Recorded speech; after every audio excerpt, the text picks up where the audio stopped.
नमस्कार। ज्ञानव्यापी ढांचे के सर्वे के तीसरे दिन यानी सोमवार को भगवान शिव ने दर्शन दे दिए हैं। सोमवार भगवान शिव के लिए खास होता है और आज ही के दिन उनका दर्शन देना एक शुभ संकेत दे रहा है। भगवान शिव के दर्शन होने के बाद प्रशासन ने उस जगह को सील कर दिया है और वहां किसी के भी आने जाने पर प्रतिबंध लगा दिया गया। आज ज्ञानव्यापी में शिव के दर्शन और नंदी के खत्म हुए इंतजार पर आज हम बात करेंगे। नमस्कार, मैं मुकेश कुमार और आप देख रहे हैं जवाब तो चाहिए। जवाब तो चाहिए में आज हम बात करेंगे नंदी के इंतजार की। नंदी का इंतजार तो खत्म हो गया है, लेकिन अब शिव भक्तों का ना सिर्फ इंतजार शुरू हो गया बल्कि उनकी बेचैनी भी बढ़ गई है। शिव भक्त अपने आराध्य के दर्शन को बेताब हो रहे हैं। मामला सिर्फ शिव के मिलने या दर्शन देने का नहीं बल्कि उनके मिलने की जगह को लेकर भी है।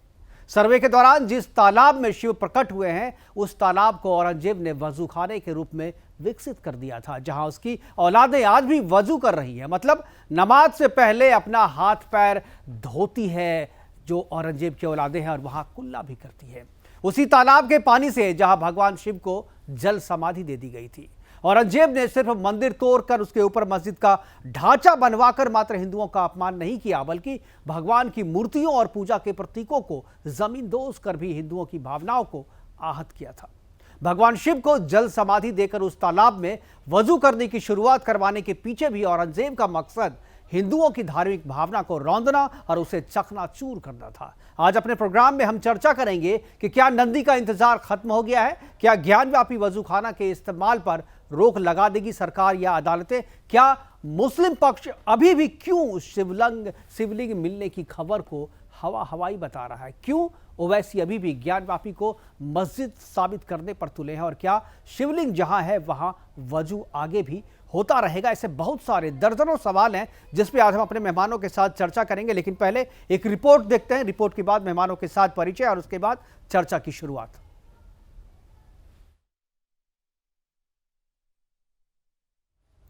अब क्या हुआ, ज्ञानव्यापी में सर्वे आज खत्म हो गया है। तो पहला दिन जो था ज्ञानव्यापी के सर्वे में उसमें उम्मीद से ज्यादा मिले। मंदिर होने के साक्ष्य हिंदू पक्ष का कहना है कि पहला दिन जब सर्वे हुआ था उसमें जितनी उम्मीद की जा रही थी उस उम्मीद से ज्यादा उसमें प्रतीक चिन्ह मिले वहां पर, और स्वास्तिक के चिन्ह मिले वहां पर, कमल के निशान मिले, बहुत सारी देवी देवताओं के निशान वहां पर मिले। और पहले दिन से ही लोगों को लग रहा था कि जो सर्वे किया जा रहा है उसमें पूरी तरीके से मंदिर के सबूत जो है वहां पर मिल रहे थे। मंदिरों की दीवार यानी ज्ञानव्यापी की दीवार पर सांप के जो चिन्ह थे, सर्व थे, स्वान यानी हंस के जो चिन्ह थे वो देखने को मिले, कमल के निशान देखने को मिले, शंख मिला, दिया रखने की जगह, सारी चीज़ें जो है ये फोटोग्राफी भी हो चुकी है, वीडियोग्राफी भी हो चुकी है। और दूसरा दिन जब सर्वे का था तो उससे प्राचीन शिलाएं थी वो दिखी। उसके अलावा जो कलश थे वो कलश दिखे, इनकी भी वीडियोग्राफी हो चुकी है, फोटोग्राफी हो चुकी है दूसरा दिन। और मंदिर के ऊपर बने कलश भी दूसरे दिन जो है वो सर्वे में सामने आ गया था और पता चल रहा था कि ये पूरी तरीके से जो है मंदिर ही था। यहाँ पर ओम का निशान भी, जहाँ नमाज पढ़ी जाती है ज्ञानव्यापी मस्जिद जो कह रहे हैं ढांचे के भीतर, वहाँ पर त्रिशूल के निशान, ओम के निशान, सभी जगह सभी चीज़ें जो हैं वहाँ पर मिली, जो ये साबित करती थी कि वहाँ पर मंदिर ही थी। संस्कृत के श्लोक भी नमाज की जगह जो दीवारों पर उकेरी गई है, घंटियाँ वहाँ पर मिली है। यानी इतने सारे प्रतीक, जितने उम्मीद की जा रही थी जितना उससे भी बहुत ही ज़्यादा सबूत वहां पर मिले। शंकु के आकार के गुंबद मिले जो कि मंदिर के गुंबद होते हैं जिस तरीके के, उस तरीके के गुंबद मिले। गुंबद शंकु के आकार के थे और उससे पता चल रहा था कि ये मंदिर ही है। और तीसरा दिन यानी आज वहां स्वयंभू शिव जो है वो प्रकट हुए। और कैसे प्रकट हुए ये भी मैं आपको बताता हूं कि जो वजू खाना है इनफैक्ट वहां एक तालाब है, तालाब में वहां पर वजू करते हैं। वजू मतलब नमाज से पहले जो नमाजी हैं वो अपना हाथ पैर धोते हैं और वहाँ पर कुल्ला भी करते हैं। और एक तालाब नुमा वहाँ पर बनाया गया है स्क्वायर में और उसी में वजू करते हैं। लेकिन जब सर्वे की टीम वहाँ पर गई और उनको कुछ वहाँ पर तालाब में दिखा तो उन्होंने रिक्वेस्ट किया मजिस्ट्रेट से कि आप इस तालाब के पानी को जो है कम कीजिए, शायद अंदर में कुछ निशान दिख रहे हैं। उसके बाद जब वहाँ पर तालाब के पानी को कम किया गया तो वहाँ कुएं का बाउंड्री यानी कुएं की दीवार दिखी। और कुएं की दीवार दिखने के बाद जब वहाँ सीढ़ी के सहारे लोग वहाँ तक पहुँचे तो वो चकित रह गए कि अंदर में भगवान शिव स्वयं मौजूद थे, स्वयं प्रकट हुए। और जो विष्णु जैन जो कि वहाँ पर साथ में थे और हिंदू पक्षकार हैं उन्हीं के जो पिता हैं हरिशंकर जैन, उन्होंने ही ये पिटिशन दायर किया है कोर्ट में और उन्हीं के पिटिशन के आधार पर ये सर्वे किया जा रहा है। उन्होंने स्वयं जो है वहाँ पर वो शिवलिंग देखी और स्वयं आज वो बता रहे थे कि मैं धन्य हो गया, मैं इतने दिनों के बाद पहली बार मुझे स्वयं जो है शिव के दर्शन हुए। तो ये पूरा मामला इस तरीके से है कि शिवलिंग के वहाँ पर दर्शन हो गए। तीसरे दिन जो है भगवान शिव खुद वहाँ पर प्रकट हुए। एक रिपोर्ट देखते हैं, उसके बाद मेहमानों से आपका परिचय कराएंगे।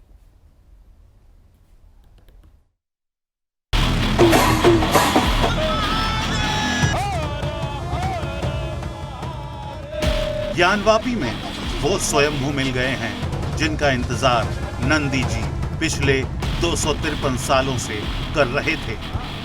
नंदी जी के इंतजार खत्म होने के बाद ज्ञानवापी हर हर महादेव के नारों से गूंज उठा।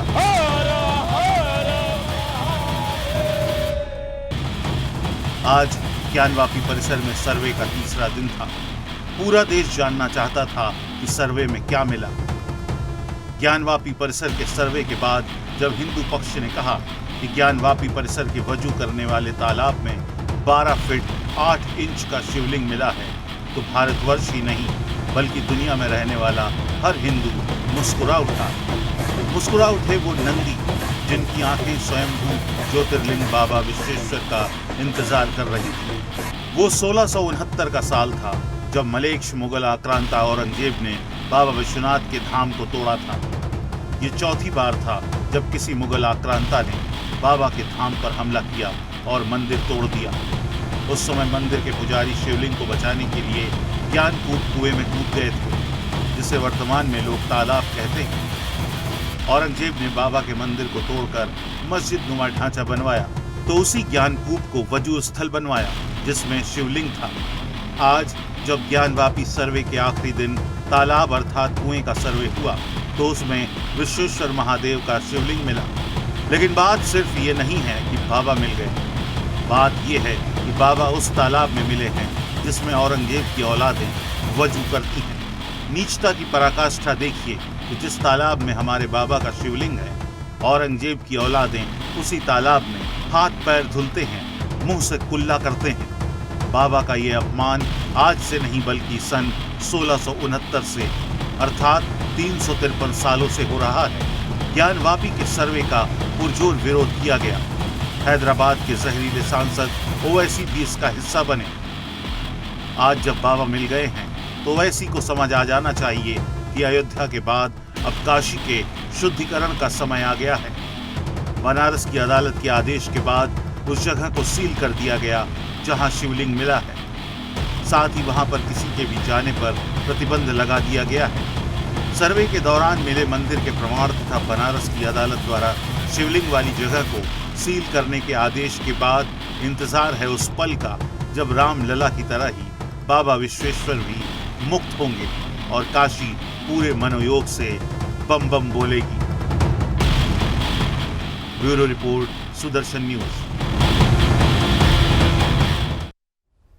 तो नंदी का इंतजार खत्म हो गया है, बाबा ने दर्शन दे दिए हैं। चर्चा करेंगे, हमारे साथ मधु मुकुल त्रिपाठी जी हैं, सीनियर एडवोकेट हैं, और इसके अलावा सत्येंद्र सिंह यादव हैं जो हीरो भैया के नाम से जानते हैं, समाजवादी पार्टी के प्रवक्ता हैं, वरिष्ठ नेता हैं। डॉक्टर हाजी मोहम्मद गजनी हैं, मुस्लिम स्कॉलर के तौर पर। इसके अलावा महाराज चक्रपाणी हैं, हिंदू महासभा के अध्यक्ष। चारों मेहमानों का स्वागत है।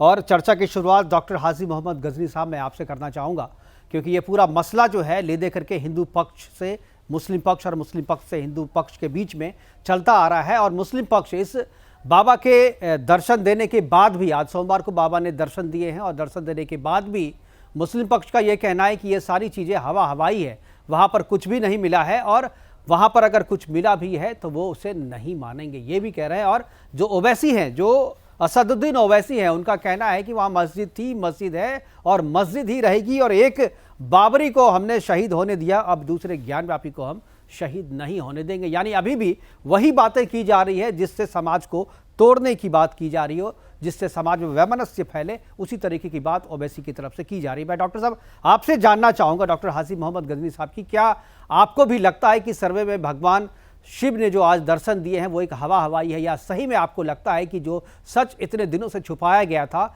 आज सामने आ गया है, आज सच में बाबा ने दर्शन दे दिए हैं, और नंदी का जो इंतजार था वो इंतज़ार 253 वर्षों का वो ख़त्म हो गया है और अब जो है मुस्लिम पक्ष को अपनी तकरार भी ख़त्म कर देनी चाहिए और मिलजुल करके एक मंदिर के निर्माण के लिए या ज्ञानव्यापी को हिंदू पक्ष को सौंप देना चाहिए। डॉक्टर हाजी साहब, हाजी साहब क्या आवाज़ आ रही है आपको? डॉक्टर हाजी मोहम्मद गजनी साहब, क्या आपको आवाज़ मिल रही है मेरी? लगता है मेरी आवाज़ उन तक नहीं पहुंच रही है। मैं सत्येंद्र जी के पास जाना चाहूँगा, समाजवादी पार्टी के वरिष्ठ नेता हैं, तेज़ तर्रार प्रवक्ता है। सत्येंद्र जी, बहुत दिन के बाद आपसे बात हो रही है, क्या आपको भी लगता है ये जो पूरा मसला है, ये मसला जिस तरीके से आगे बढ़ रहा है वो सही दिशा में जा रहा है? क्या ज्ञानव्यापी में जो आज वर्षों बाद 253 वर्षों के बाद भगवान शिव ने जो दर्शन दिए हैं, क्या आपको लगता है कि ये सही में भगवान शिव के दर्शन हो गए हैं, या आपको भी लगता है कि ये हवाई बात है और इसको अभी उस तरीके से ही देखना चाहिए जैसा कि ओवैसी साहब कह रहे हैं? देखिए, सबसे पहले तो पूर्व में भी अयोध्या में फैसला आया था, पूरे देश ने इसका स्वागत किया था। न कोई कहीं अराजकता, न दंगा, न प्रताप, न इस तरह का कोई काम हुआ।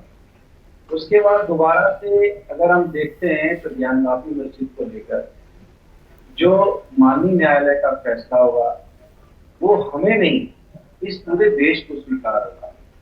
जो स्वीकार नहीं होगा उस पर आप जरा ध्यान दें। वह यह है कि जो इस मुद्दे को लेकर पीछे के दरवाजे से भारतीय जनता पार्टी इसको टुकड़ों में और उसके सहयोगी ऑर्गेनाइजेशन इसको बड़ा मुद्दा बना के और इसका राजनीतिकरण करके इसका सीधा 2024 के लिए फायदा उठाना चाहते हैं, ये गलत है। ये जो हो रहा है जी। भारतीय जनता पार्टी हमेशा जाति धर्म वर्ग में बांटकर राजनीति करती आई है। बीजेपी को ये पता चल गया है कि हिंदुस्तान जो है, भारत जो है, भावनाओं का देश है और यहाँ संस्कृति और कल्चर से जुड़े हुए लोग होते हैं, तो कैसे इनकी भावनाओं के साथ इनको लूटा जाए। तो इस बात का भारतीय जनता पार्टी पूरी तरह से फायदा उठाने के लिए तैयार है। चाहे वो असदुद्दीन ओवैसी का बयान हो, वो भी भारतीय जनता पार्टी के मुताबिक बयान देते हैं।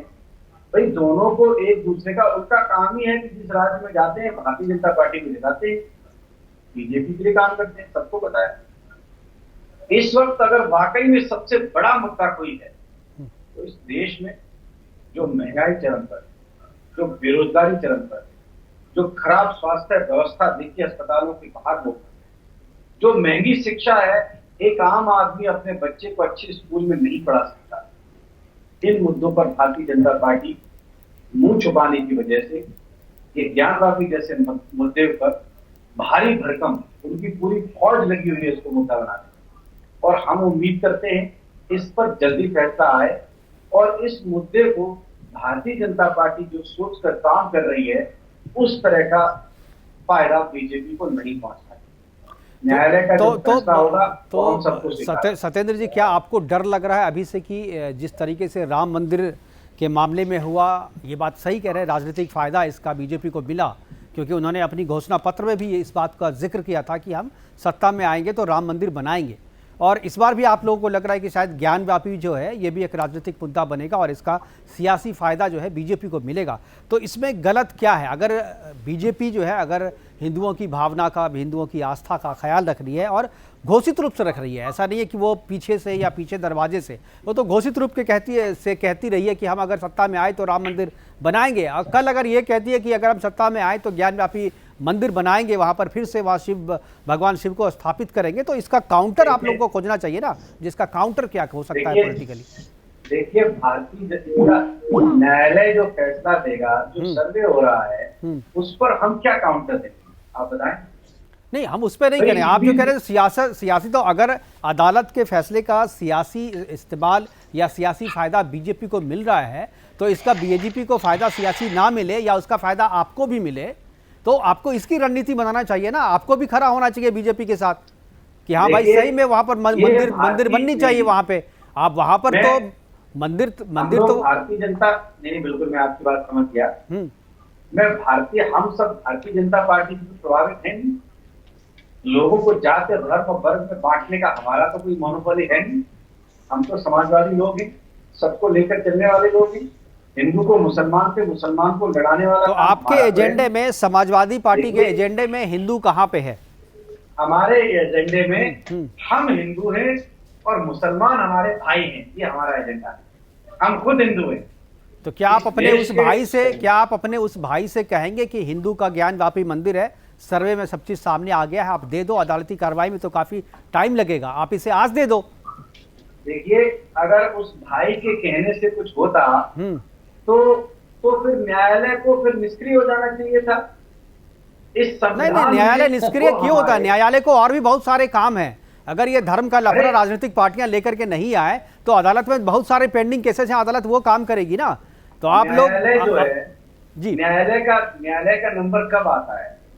जब भारतीय जनता पार्टी द्वारा संचालित, प्रायोजित, स्पॉन्सर्ड लोग सक्रिय होते हैं, तब न्यायालय को जरूरत पड़ती है।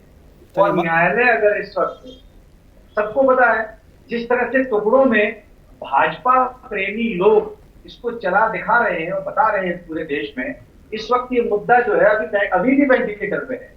इसमें खड़े होने में कहीं कोई जगह ही नहीं है। जिस तरह से चलाया दिखाया जा रहा है, मुझे बहुत खुशी होती लोग अगर इस तरह की बात बेरोजगारी पे करती, मुझे बहुत खुशी होती अगर इस तरह की बात महंगाई पे करती। देखिए ये तो जनता ने चुनाव में डिसाइड कर दिया है कि हमारे लिए प्रायोरिटी क्या है। हम महंगाई को दूसरे नंबर पे अगर जनता रख रही है तो उसमें आप क्या कर सकते हैं? हम और आप कुछ नहीं कर सकते, क्योंकि ऐसा नहीं कि महंगाई आज है, आज से 2 साल पहले भी यही स्थिति थी, लेकिन जनता ने उसके बाद चुनाव में अपना वोट दे दिया ना, अपनी मंशा जाहिर कर दी कि भाई महंगाई पे बाद में बात होगी, पहले हमारी आस्था और हमारे संस्कृति पे जो हमला हो रहा है पहले उस पर हम बात करेंगे, और उसी पे बात कर रही है। हमारे साथ मधु मुकुल त्रिपाठी जी हैं, वरिष्ठ अधिवक्ता है सुप्रीम कोर्ट के, और मैं उनसे जानना चाहूँगा। मधु जी, मैं आपसे जानना चाहूँगा कि अब क्या सर्वे, अब कल, आज पूरा हो गया, कल रिपोर्ट दे दी जाएगी और उसके बाद सुप्रीम कोर्ट में भी इस सर्वे को रुकवाने को लेकर के याचिका दी गई है, उस पर भी सुनवाई कल होनी है। अब आगे प्रोसेस क्या होगा? सर्वे के बाद जो है कोर्ट क्या करेगी? क्या इस सर्वे को मानेगी, नहीं मानेगी, या जो दूसरा पक्ष है, दूसरा पक्ष जो है उसकी भी राय लेगी और उसके बाद कोई फैसला करेगी? आगे तकनीकी तौर पे आगे अब क्या क्या होना है, कितना टाइम और लगेगा इसमें अदालत को अपना फैसला देने में? देखिए, चूंकि मैं नेशनल चैनल पर हूँ जी, तो 3 विषय मैं चाहूंगा। जी। एक तो आपने लीगल विषय पूछा। जी, लीगल में जब सर्वे का डायरेक्शन हुआ, वो सर्वे हो गया, जी, तो सुप्रीम कोर्ट के लिए बचा ही नहीं कि वो उस पर रोक लगा दे, क्योंकि सर्वे तो हो चुका है। वो पिटीशन इनफ्रक्चुअस हो गई। जी, वो पिटीशन इनफ्रक्चुअस हो गई सर्वे रोकने के लिए जो इन्होंने डाली थी सुप्रीम कोर्ट में। जी। अब दूसरा विषय आता है कि होगा क्या। देखिए, जो क्लिंचिंग एविडेंस होते हैं, उस एविडेंस को कोई भी कोर्ट डिक्लाइन नहीं कर सकती। अब वीडियोग्राफी हुई है, स्टिल फोटोग्राफी हुई है, लोगों ने उसको देखा है, और माननीय न्यायालय ने स्वयंभू शिवलिंग को प्रोटेक्ट करने के लिए, सीज करने के लिए, वहां वजू करना मतलब रोकने के लिए भी डायरेक्शन दे दिया। वो एविडेंस का पार्ट बन गया। जो ट्रेन जा चुकी है उसको अब रोका नहीं जा सकता। एक विषय तो लीगल है। अब नो डाउट आपने जैसा कहा कि हमारे कोर्ट के पास बहुत ज्यादा बोझ है, और बोझ राजनीतिक रोक लगाते हैं। अभी हमारे मित्र कह रहे थे, मुझे हंसी इसी बात पर आ रही थी, ये किसी को भी उसके कपड़े को देखकर उस पर थप्पा लगा देंगे भाजपा का। हिंदुत्व की बात करोगे तो भाजपा हो जाएगा, हिंदुत्व की बात करो तो आप कम्युनल हो। लेकिन जब ये आतंकवादियों का केस वापस लेंगे तब कोर्ट का निर्णय नहीं इंतजार करेंगे। हिंदुओं से कहेंगे आप कोर्ट का इंतजार कीजिए। आप हंसिएगा नहीं, आप सम्मानित व्यक्ति बनिए, आप मूर्खता न दिखाएं प्लीज। देखिए क्या होता है, जब आतंकवादियों को नहीं कहेंगे सजा होने तो कोर्ट से नहीं, वो तो हटा लेंगे जी। केवल मुस्लिम लड़कियां हमारी लड़की हैं, उनको हम स्कॉलरशिप देंगे, तब नहीं कहेंगे माननीय कोर्ट। इसमें बड़ा शर्म आती है। और माननीय कोर्ट किसी को सजा सत्येंद्र जी प्लीज, समझदार बनिए। प्लीज मैं आऊंगा आपके पास, आऊंगा आपके पास, बहुत समय दिया है आपको सत्येंद्र जी, मैं वापस भी आऊंगा जी। आप मत बोलिए प्लीज, आप समझदार बनिए जी। जब ये आतंकवादियों से हटाएंगे कोर्ट का नहीं मानेंगे। जब ये कहेंगे कोई भी चीज, जैसे किसी मुस्लिम लड़की है उसको ही हम देंगे, या कोई रेपिस्ट है उसको माफ कर दो, तब ये कोर्ट का निर्णय नहीं मानेंगे। लेकिन हिंदू सहिष्णु है, उससे कहेंगे कोर्ट का, खैर कोर्ट का निर्णय सबको मानना चाहिए, हम भी मानेंगे, और हम वकील के रूप में तो हमेशा मानते हैं, लेकिन एक हिंदुत्व के रूप में, हिंदू के रूप में भी मानेंगे और मानना चाहिए। लेकिन विषय आया है कि क्या होगा कोर्ट इसमें अपना निर्णय देगा। कोर्ट के पास कुछ बचता नहीं। जो प्लेसेस ऑफ वर्शिप एक्ट है वो ऑलरेडी चैलेंज हो चुका है, ये टाइटल सूट है, इसलिए वो भी इस पर लागू नहीं होता। आज नहीं कल निर्णय आएगा, पक्ष में आएगा। एक बहुत बढ़िया बात इन्होंने कही, मैं उसका इनका स्वागत करूंगा, अभिनंदन करूंगा कि भारत में जितने लोग हैं, अगर राजनीतिक लोग उनको ना हवा दें तो वो शांति से रहना चाहते हैं, भारत को अपना देश मानते हैं। अगर वो किसी एक पार्टिकुलर मोटिवेटेड पुस्तक का पालन अनुपालन न करें और राजनीतिक लोगों के बहकावे में ना आए तो।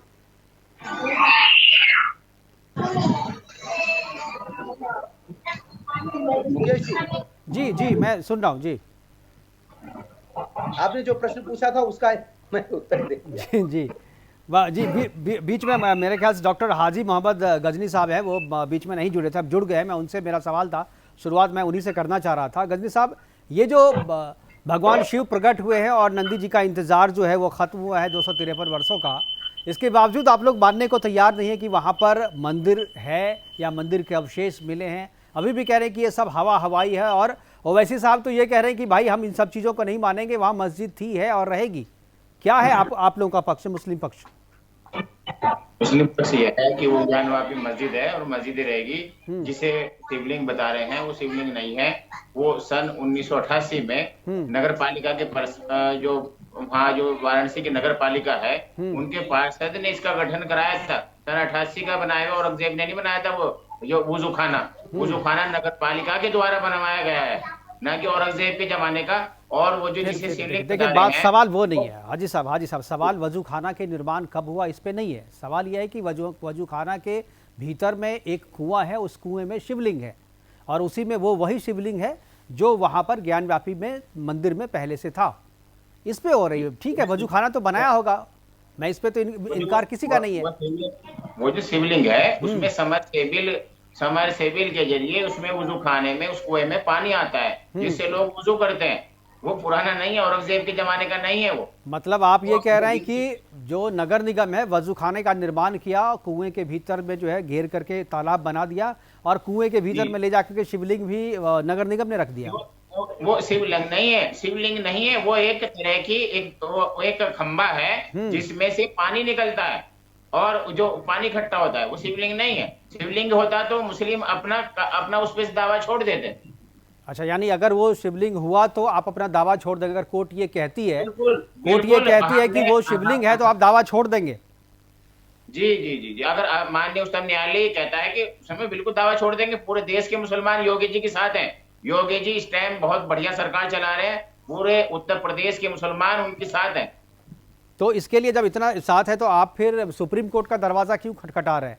जो वाराणसी का जो कोर्ट है, वाराणसी कोर्ट अगर ये फैसला करती है कि वो भाई शिवलिंग है, तो आप उसके इंतजार से पहले, उनके फैसला से पहले सुप्रीम कोर्ट क्यों चले जाते हैं?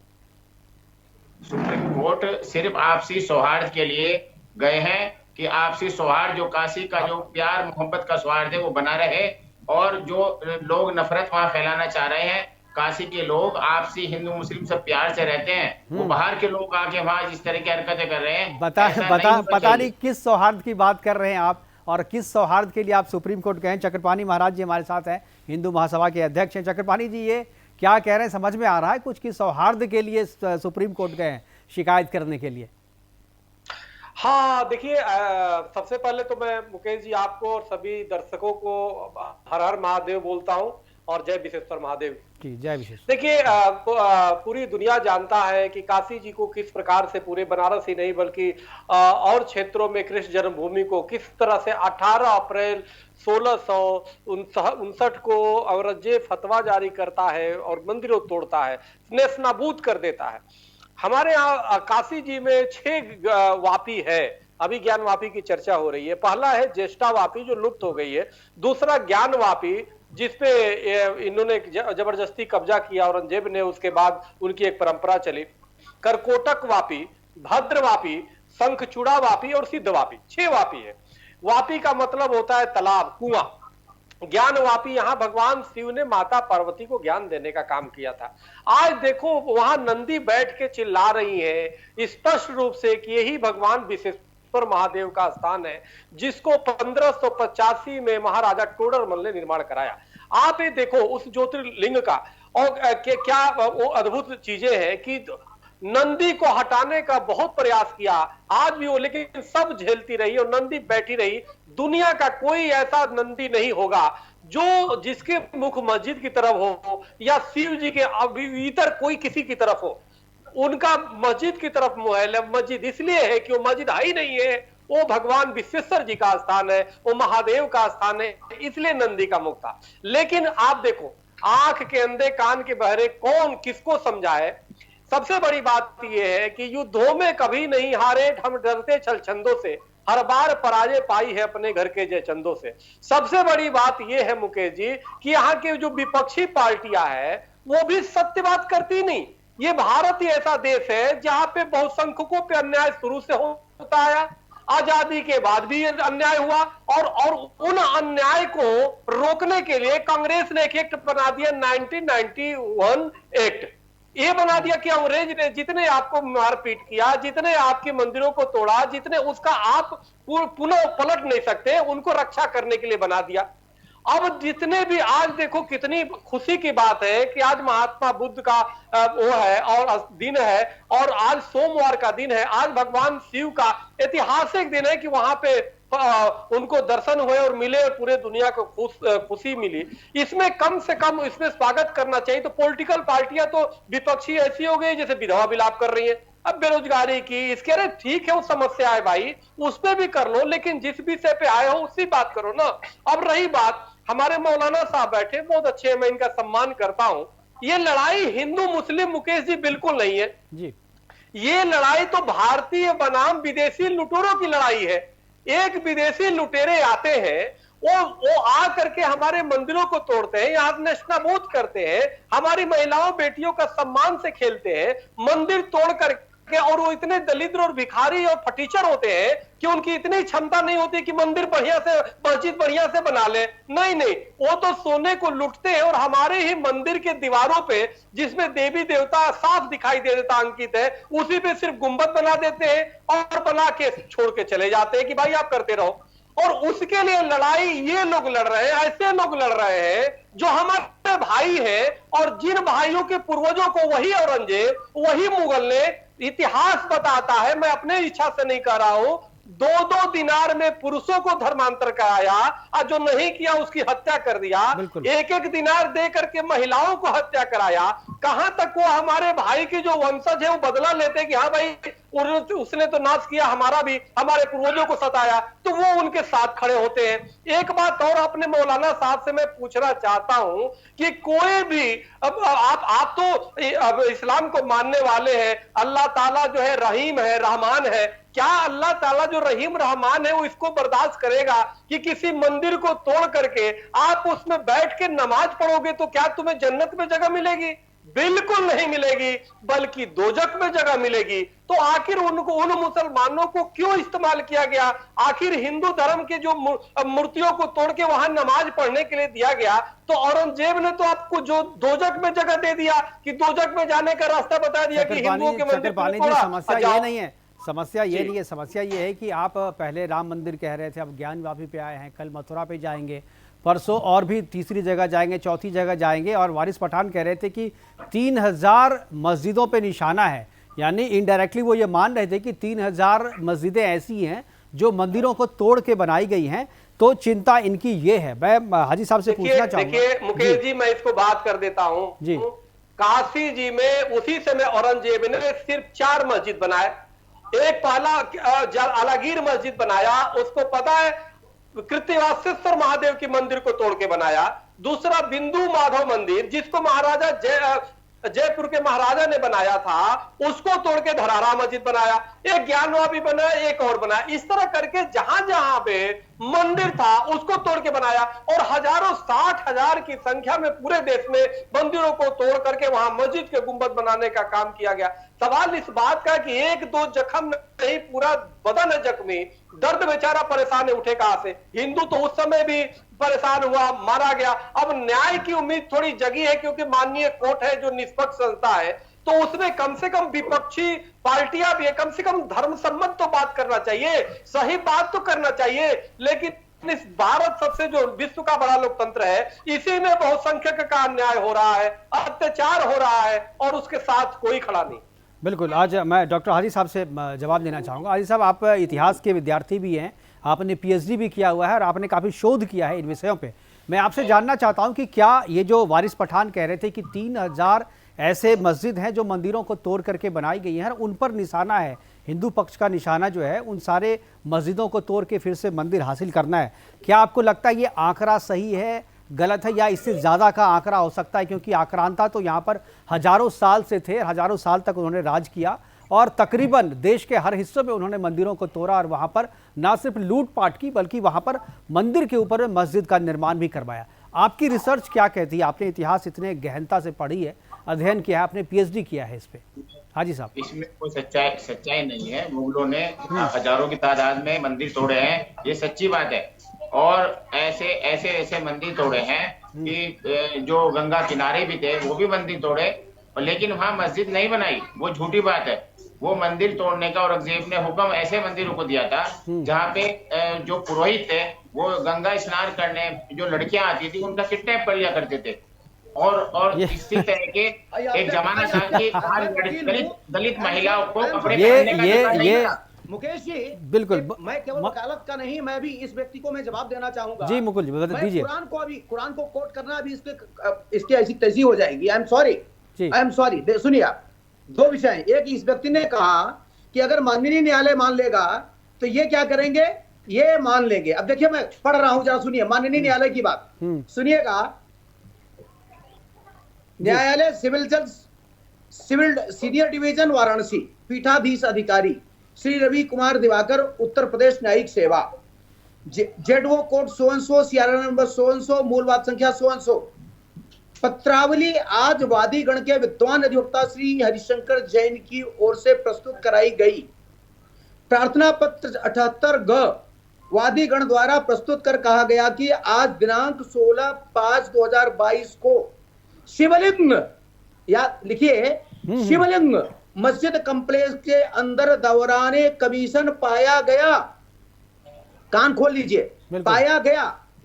वह बहुत ही महत्वपूर्ण साक्ष्य है, इसलिए सीआरपीएफ कमांडेंट को आदेशित किया जाए कि वह इसे सील कर दे।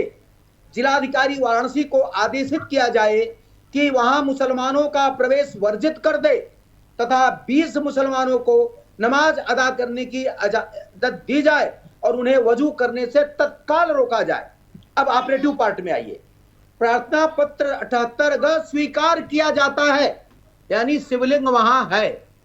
अब इनको पूछिए कि शिवलिंग तो माननीय न्यायालय ने मान लिया, बिल्कुल, क्या ये अपने दावे को खत्म करेंगे? दूसरा विषय क्योंकि इन्होंने देखिए धार्मिक भावना को आग किया है, इस व्यक्ति के खिलाफ एफआईआर होना चाहिए। मैं बता रहा हूं, अभी अगर मैं आपके यहाँ लूट करता हूं और आपके यहाँ लूट करके मेरे खिलाफ एफआईआर होती है तो मैं लुटेरा हूं। जो मेरा साथ देता है, जो मेरे पक्ष में बोलता है, वो 120 के बी के तहत वो भी लुटेरा ही है। तो केवल एफआईआर दर्ज होने पे लुटेरा होंगे या एफआईआर में चार्जशीट होने के बाद अदालत के फैसले के बाद? नहीं, पहले भी 120 भी। देखिए हमारा जो इंटरप्रिटेशन है वो क्या है, लुटेरों का साथ देने वाला भी लुटेरा है। बिल्कुल। अगर वो औरंगजेब लुटेरा था, वो आतंकी था, तो उसका जितने लोग साथ दे रहे हैं, चाहे वो हैदराबाद का ओवैसी हो, चाहे वो वारिस पठान हो, ये मौलाना हो। अब इन्होंने कहा कि पंडित जी बलात्कार किया। अरे भाई, तुम्हें तो 72 हुर मिल रही है, वो बलात्कार नहीं है। तुम उसको हिंदू धर्म के आस्था पर तुम इतनी हिम्मत है। देखिए हिंदू धर्म के आस्था पर अब तो ओपन चैलेंज कर रहा है। अभी मैं कुरान की आयतें पढ़ूंगे, भाग जाएगा। मैं कह रहा हूं भाग जाएगा। भागे नहीं, इन्हें आदत है सुनने की, इन्हें पता है। फिर झूठ न बोले।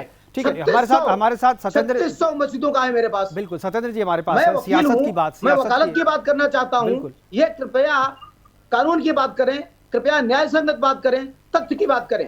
तथ्य से विपरीत बात करेंगे तो मैं भी इंसान हूं। बिल्कुल। सत्येंद्र जी, सियासत की बात आप करते हैं, कोर्ट ने, वाराणसी कोर्ट ने ये मान लिया कि वो शिवलिंग है। अब राजनीतिक तौर पे मैं पूछ रहा हूँ आपसे सवाल कि क्या अब समाजवादी पार्टी वाराणसी कोर्ट की बात को मानेगी या वो भी सुप्रीम कोर्ट के फैसले का इंतजार करेगी? देखिए, न्यायालय का जो अंतिम फैसला होगा और न्यायालय जो भी निर्णय देगा, माननीय न्यायालय का जो फैसला होगा, उसका मैं और पूरी समाजवादी पार्टी, हमारी पार्टी और हम सभी लोग, और मैं तो कहता हूँ पूरे देश के सभी हिंदू और मुसलमान दोनों, नहीं, वो तो मानना ही पड़ेगा, वो मजबूरी है, वो कोई एहसान नहीं करेंगे आप, वो एहसान कोई नहीं करेंगे आप, मानना ही पड़ेगा। कोर्ट की बात आपको मानेंगे। मैंने बोला कि आप वाराणसी कोर्ट की बात, ये बीजेपी की भाषा है। नहीं, बीजेपी की भाषा नहीं, ये संविधान की भाषा है, ये संविधान की भाषा है, ये संविधान की भाषा है सत्येंद्र जी, ये संविधान की भाषा है। आप कोर्ट की बात को मान करके कोई एहसान नहीं करेंगे। हम और आप सभी कोई कानून से बंधे हुए हैं, ये आपका और मेरा सबका फर्ज है। संविधान को मान करके आप कोई एहसान नहीं करेंगे। नहीं, बार बार आप ये जो कहते हैं जो संविधान की बात मानेंगे, मान करके एहसान नहीं करेंगे, नहीं मानेंगे ना तो जेल में जगह है आपकी। नहीं, अगर आप संविधान की बात, कोर्ट की बात नहीं मानेंगे ना तो जेल में जगह है आपकी, आप यहाँ डिबेट में नहीं रहेंगे। इसलिए इस बात को छोड़ दीजिए बार बार जो मैं मानूंगा, मानना तो पड़ेगा ही आपको। कोर्ट ने, सत्येंद्र जी अगर मेरी बात है, अगर कोर्ट ने ये बात भी कहा है ना, वाराणसी कोर्ट ने जो बात कही है, मैं उस पर कह रहा हूं, उन्होंने तो मान लिया ना कि हाँ शिवलिंग है। इस बीजेपी के जो भाजपा प्रेमी जितने भी संस्थान हैं, उन सभी के द्वारा बाकायदा भाजपा की मंशा को ध्यान में रखते हुए जाति और धर्म और वर्ग में बांटने की नफरत को जो फैलाया जा रहा है, पठाया जा रहा है, ये इतनी बड़ी बात नहीं थी जितनी बड़ी बात भारतीय जनता पार्टी इसको बनाना चाहती। दूसरी बात भाई, तो आप एक बार इस वक्त पवन हंस जो है, मैं आपका ध्यान आकर्षित करना चाहता हूँ कि पवन हंस एयरलाइंस को पौने पौने भाव में बेचा जाता है। इस देश में कोयला खत्म हो जाता है। देश के बड़े उद्योगपति पहले से ही विदेश में पोर्ट पे कोयला खरीद के तैयार रखते हैं। ठीक है, इस पे बात सत्येंद्र जी, इस पे हमने बात कर लिया है, इस पे हमने प्रोग्राम कर लिया था, फिर से करूंगा, मैं आपको बुलाऊंगा, आप अपनी बात कह लीजिएगा। लेकिन मेरा सीधा सवाल था आपसे कि वाराणसी कोर्ट की बात आप मानेंगे या नहीं मानेंगे, या सुप्रीम कोर्ट की बात को ही आप इंतजार करेंगे कि भाई सुप्रीम कोर्ट इससे अलग फैसला दे? देखिए, एक कंप्लेन बनाओ, ये जो मौलाना है इसके खिलाफ कंप्लेन बनाओ, ये हिंदू कर रहा है, बनाओ उसका कंप्लेन। बिल्कुल सत्येंद्र जी, मैं आपसे पूछ रहा हूँ कि आप क्या सियासी, चूंकि पार्टी के आप नेता हैं, मैं इसीलिए पूछ रहा हूं कि क्या वाराणसी कोर्ट ने जो कहा है उनकी बात को आप मान लेंगे या सुप्रीम कोर्ट की बात का इंतजार करेंगे? देखिए, ऐसा है कि अगर वाराणसी कोर्ट का कोई भी निर्णय आता है और वो न्यायालय का निर्णय है और उसके अगेंस्ट में अगर कोई भी नेक्स्ट प्रोसीडिंग होता है तो वो सिर्फ मैं नहीं मानूंगा, वो तो आपको भी मानना पड़ेगा, पूरे देश को मानना पड़ेगा। हमें तो लगता है, आप बताइए जी, हम मैं बिल्कुल बात फंसा रहे हैं, फैसला आ चुका है। जी चक्रपाणी जी, हमें तो लगता है, देखिए समाजवादी पार्टी के जो मुखिया हैं माननीय अखिलेश यादव जी, वो कृष्ण भक्त है, यदुवंशी है, उनको कृष्ण जन्मभूमि की मुक्ति का आंदोलन चालू करना चाहिए। उनको मथुरा में भव्य मंदिर बनाने के लिए संकल्पित होना चाहिए, क्योंकि कृष्ण भक्त है जैसा मैं जानता हूं। तो कम से कम अगर जो करे तो उत्तर प्रदेश नहीं, पूरे देश और विश्व के लोग साथ देंगे। सवाल है कि आप खुद ही क्यों आपने बीजेपी में छोड़ दिया, कुछ काम खुद भी ले लीजिए। आपने मुस्लिम तुष्टीकरण बहुत कर लिया, एक बार हिंदू तुष्टीकरण कर लिए। मैं बता रहा हूं नेताजी सत्येंद्र जी कि आप देखिए बल्ले बल्ले हो जाएगा। जो राम से आशीर्वाद लेता है, जो कृष्ण से आशीर्वाद लेगा, उसका बल्ले नहीं होगा। देखिए महाराज जी, मैं आपको बहुत मानता हूँ, अक्सर हमारी आपकी टीवी पर ही मुलाकात होती है, और आप गुरुजी होने के साथ साथ एक बहुत अच्छे कलाकार भी हैं। हमने कर्नल रावत जी के शो में आपको देखा है, बहुत अच्छा आपका अभिनय रहा। आप वाकई बहुत अच्छे कलाकार भी हैं गुरुजी होने के साथ साथ, मैं आपका सम्मान करता हूँ। नहीं, उनके सजेशन पे बात कीजिए जी। मैं उसी पे बात कर रहा हूँ, लेकिन मैं आपको बताना चाहता हूँ इस देश में जो सबसे बड़े मुद्दे हैं, देश मौलाना के खिलाफ बेरोजगार हो चुका है, भारी संख्या में महंगाई चरम पर है, बड़ी संख्या में स्कूलों में अवैध वसूली हो रही है, शिक्षा महंगी हो चुकी है। मुकुल जी, आपकी आवाज आ रही है प्लीज जी। भारी संख्या में जी स्वास्थ्य व्यवस्था बदहाल है। जी। ये उत्तर प्रदेश के उप मुख्यमंत्री को सब जगह जाके कहते हैं। सबसे बड़े मुद्दों को छुपाने के लिए देश में नहीं, देखिए सत्येंद्र जी, ये तो फैसला हो चुका है ना। ये तो देखिए जनता ने फैसला कर दिया है कि वो अपनी इमोशन, अपनी आस्था को प्रायोरिटी पे रखता है, सबसे पहले नंबर पे रखता है। तो आपको श्री कृष्ण जन्मभूमि के मुक्ति का आंदोलन शुरू करना चाहिए, ये सजेशन चक्रपाणी जी ने दिया था। अगर करते तो ठीक है। हाजी साहब जरूर नाराज हो जाते हैं, हमारे पास समय की कमी में आखिरी कमेंट लेना चाहूंगा। हाजी साहब, क्या अगर समाजवादी पार्टी जो है मथुरा जन्म जो भूमि जो है उनको मुक्त कराने का, कृष्ण जन्मभूमि को मुक्त कराने का आंदोलन शुरू करती है अगर समाजवादी पार्टी, तो साथ देंगे आप हाजी साहब? नहीं, मेरा मानना यह है कि अगर इसमें कोर्ट ने ये मान लिया है कि शिवलिंग है और शिवलिंग मिल गया है, तो शिवलिंग तो हमारे 120 करोड़ भारतीयों की आस्था का प्रतीक है। और इसमें हम लोगों को कोर्ट में न जाके इसमें हमारे मोदी जी को हस्तक्षेप करना चाहिए, संसद में कानून बना के इसे मंदिर घोषित कर देना चाहिए पूरे देश के। हाजी साहब, मधु मुकुल त्रिपाठी जी आपके खिलाफ जो है कंप्लेन की बात कर रहे थे, ये ऑन एयर होकर सुनने के बाद ये कह रहे हैं या पहले से इरादा था इसका?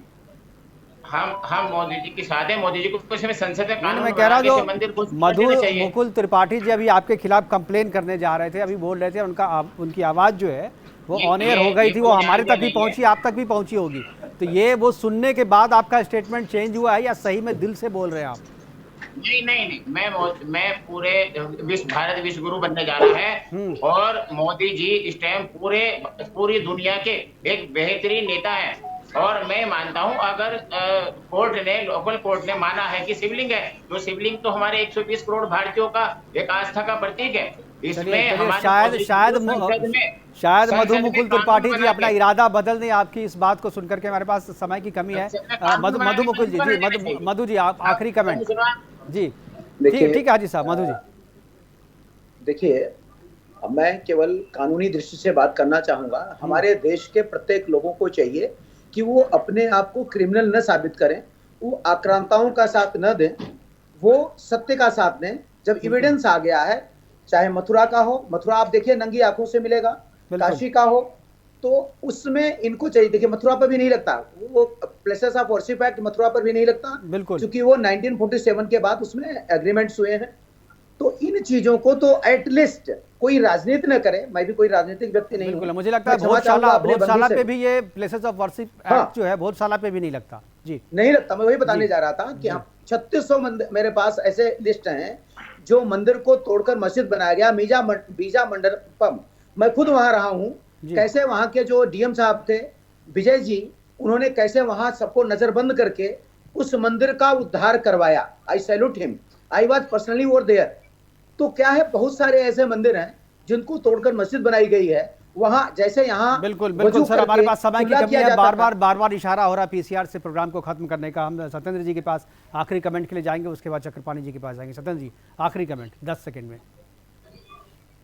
देश को सावधान रहना होगा इस नफरत और जात धर्म में बांटने वाली भाजपा से, वरना ग्रह युद्ध की तरफ धकेल देगी। देखिए, मैंने भाजपा के प्रवक्ता को इसीलिए बुलाया नहीं था क्योंकि हमेशा आप लोग कहते हैं कि बांटते, भाजपा के प्रवक्ता है नहीं यहाँ पे।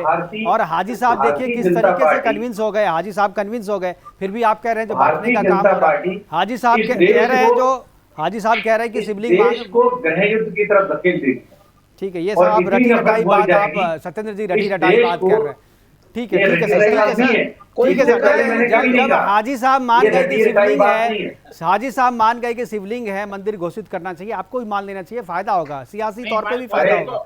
चक्रपाणी न्यायालय का जो फैसला होगा हम स्वीकार करेंगे। हमने कहा वाराणसी कोर्ट को न्यायालय नहीं मानते क्या आप? उन्होंने तो फैसला दे दिया ना, नहीं दिया फैसला चक्रपाणी। अगर उच्च न्यायालय क्या होता है? अरे सम्मान, अरे सत्येंद्र जी, तुलसी का पत्ता छोटा हो या बड़ा हो, अनुष्ठान में बराबर महत्व का होता है वो। अदालतें छोटी है बड़ी नहीं होती, अदालत तो अदालतें होती हैं। आप वाराणसी कोर्ट को छोटा क्यों कह रहे हैं? बात तो पूरी, आप मेरा रिप्लाई तो दें जी। आप अपनी बात कहे जा रहे हैं, जल्दी की। उच्च न्यायालय कोई भी एप्लीकेशन को एक्सेप्ट करेगा जब निचली अदालत में कोई त्रुटि रह जाती है। पहले आप प्रोसीडिंग को समझिए, जो समझते हैं भाई साहब, सब समझते हैं। लेकिन आप इसी प्रोसेस आप उसको घुमावदार बना रहे हैं, प्रोसीडिंग उसको में ये भी उलझावदार है। बना रहे अरे हैं। सत्येंद्र जी सुनिए उस जरा सा, proceeding को प्रोसीडिंग we तो have ये to भी है ना, understand जब and we तक हायर कोर्ट में definitely फैसला believe नहीं हो जाता। in Indian Constitution। जी हाँ, लेकिन ये भी प्रोसेस all- है सत्येंद्र जी, समय खत्म हो रहा है कि जब तक हायर कोर्ट में खिलाफ में फैसला नहीं जाता तब तक लोअर कोर्ट का फैसला मान्य होता है। मुकुल जी बताएंगे इसको, सब कोई जानता है। इसलिए जब तक फैसला नहीं सुप्रीम कोर्ट पे आता तब तक तो आप कहिए हाँ वाराणसी कोर्ट का फैसला हम मानते हैं, स्वीकार करते हैं। तो आप ये भी नहीं कह रहे ना भाई, जब होगा सुप्रीम कोर्ट का फैसला तब होगा, लेकिन अभी जो फैसला है उसको तो मानना चाहिए ना आपको। तो उसके बारे में आप घुमा रहे हैं, आप सियासत कर रहे हैं। चक्रपाणी जी कहाँ मांगे नहीं, आप एक बार भी आपने नहीं कहा कि हमें स्वीकार है। आप कह रहे हायर कोर्ट जो करेगा, कुछ नहीं कहा आपने। चक्रपाणी जी नहीं मुकेश जी, मुझे तो आश्चर्य इस बात का हो रहा है कि देखिए ऐसा सत्येंद्र जी को इतनी अच्छी हम लोग सलाह दे रहे हैं, हम यहाँ पे कोई बीजेपी का नहीं बैठा है, फिर भी बीजेपी फोबिया से क्या करें। हम लोग तो चाहते हैं कि मथुरा सुनिए, मथुरा आंदोलन के लिए आप आगे आए, अखिलेश जी को बोले यात्रा निकाले, मथुरा मुक्ति यात्रा, हम लोग पीछे पीछे नारे लगाएंगे। अरे कुछ तो ठीक है चक्रपाणी जी, जब मथुरा का आंदोलन शुरू हो चुका है, आप पीछे जाने के लिए तैयार रहिए। समाजवादी पार्टी तो नहीं करेगी, लेकिन दूसरी पार्टी तैयार है, आप उसके पीछे जाने के लिए तैयार रहिए। फिलहाल हमारे साथ जुड़ने के लिए चक्रपाणी जी आपका, सत्येंद्र जी आपका, हाजी साहब आपका और मुकुल मधु त्रिपाठी जी आपका बहुत बहुत धन्यवाद। आप जुड़े और अपनी अपनी बातें हमारे साथ साझा की। जो भी दर्शक देख रहे होंगे, सुन रहे हैं, उनको अच्छा लगा होगा और नई चीजें जो हैं वो तकनीकी तौर पे आगे क्या होगा ये चीजें भी पता चली होंगी। लेकिन आज भगवान शिव ने दर्शन दिए हैं, नंदी का इंतजार खत्म हुआ है, लेकिन लोगों का इंतजार अभी भी बाकी है कि कब भगवान शिव के दर्शन उन्हें होंगे और कब उन्हें पूजा अर्चना का मौका मिलेगा। फिलहाल अभी के लिए इतना ही, दीजिए इजाजत, नमस्कार।